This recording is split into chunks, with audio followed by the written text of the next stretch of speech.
Imagine this. Police receive a series of chilling voice notes. On them, a cold, detached voice describes a string of brutal murders in excruciating detail: the locations, the methods, everything. The media goes into a frenzy, dubbing the perpetrator the voice note killer. He's taunting them, practically daring them to catch him. The city is gripped by fear. Who is this monster, and how does he know so much? The recordings are crystal clear, filled with details only the killer could possibly know. It seems like a slam dunk case, if only they could identify the voice. So, the police send the audio files to their top forensic audio experts. They run voice recognition software, cross-referencing databases, searching for any possible match. Days turn into weeks. The experts work around the clock, listening to the horrifying confessions over and over. They analyze pitch, tone, accent, every subtle vocal tick, but they hit a wall. The voice doesn't match anyone in their criminal databases. It's like the killer is a ghost. Frustration mounts as the body count rises, and with each new victim, another terrifying voice note arrives, each one more arrogant than the last. The public is panicking, and the police are desperate for a breakthrough. Then, one day, a junior analyst working late into the night has a strange idea. On a whim, instead of trying to match the killer's voice, he decides to run the voice profiles of the victims through the system. It's a long shot, a completely illogical move. Why would the victims be on the killer's confession tapes? But he's exhausted every other option. He uploads the first victim's voice sample from an old family video. The computer whirs, processing the data. And then a notification pops up on his screen. Match found. He stares, disbelieving. The voice on the first killer's recording is the voice of the first victim. He quickly checks the others. The second voice note, it matches the second victim.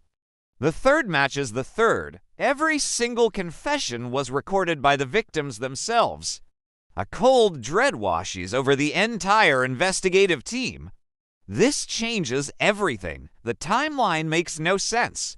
The medical examiner's reports are clear. The time of death for each victim was hours, sometimes days, before the voice notes were sent to the police. How could a dead person record a confession? It's impossible. It defies all logic. The case just went from a standard manhunt to something out of a supernatural horror movie. Are they dealing with a killer who can somehow reanimate his victims? The thought is too terrifying to even consider. The investigators are stumped. They bring in psychologists and linguists to analyze the recordings again, this time with the new, horrifying context. The experts notice something they'd missed before. While the words are clear, the delivery is off. There's a subtle, almost imperceptible hesitation in the speech, a slight tremor. The cadence is unnatural, as if someone is reading a script. And beneath the spoken words, when the audio is amplified 1,000 times, they can hear something else. A faint, rhythmic sound, a metronome, a clock. No, it's the sound of someone tapping, Morse code. The team works frantically to decipher the hidden message. Tap, tap, tap, ... The letters begin to form a sentence. A desperate plea from beyond the grave. He is watching, not me. He is making me. The pieces of the puzzle start to fall into place.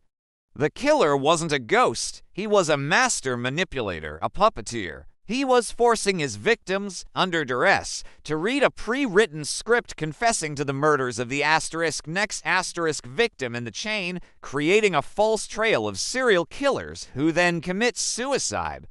He was building a web of lies, framing the dead to cover his own tracks. The reason the timeline didn't add up is because he recorded them long before he actually killed them. This twisted artist of crime had a pattern. He would abduct two people at a time. He'd force victim A to record a confession for the murder of victim B, then he'd murder victim B and release the recording, making it look like victim A was the killer. After that, he'd murder victim A, staging it as a suicide out of guilt. It was a perfect, diabolical loop, but this killer made one mistake. He underestimated his final victim, a young woman named Clara who had been a signals operator in the military.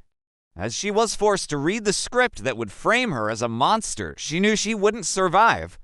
But she also knew she couldn't let him get away with it. While the killer focused on her words, her fingers, hidden from his view, were tapping out a message on the wooden table beneath the microphone. It was a final act of defiance. The Morse code wasn't just a plea for help, it contained details. It described the killer's appearance, a distinctive scar above his left eye.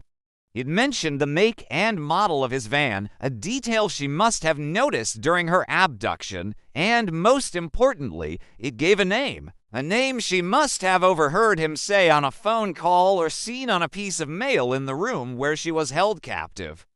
Marcus Thorne. Armed with this name and the physical description, the police ran a search.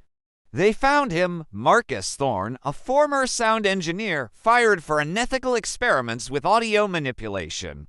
He was a recluse, a social phantom with no criminal record, which is why he never showed up in their databases. When the police stormed his soundproofed basement, they found him editing his next masterpiece. The walls were lined with audio equipment and, chillingly, photos of his victims, all smiling, taken from their social media profiles. He was surrounded by the lives he had stolen, trying to orchestrate one last performance. But thanks to Clara's courage, the show was over. The case of the voice note killer serves as a terrifying reminder of the depths of human cruelty, but also of the incredible strength of the human spirit. Clara, in her final moments, couldn't save herself, but she saved countless others. She used the killer's own weapon sound against him, turning his stage into her final, heroic stand. Her message, tapped out in the face of death, was a testament to the fact that even in the darkest of times, a single voice, or even the tap of a finger, can be powerful enough to deliver justice. This story really sticks with you, doesn't it? It just goes to show how truth can be hidden in the most unexpected places. If you found this as fascinating as I did, make sure to hit that like button and subscribe for more incredible stories. What are your thoughts on this case? Let me know in the comments below. Thanks for watching, and I'll see you in the next video.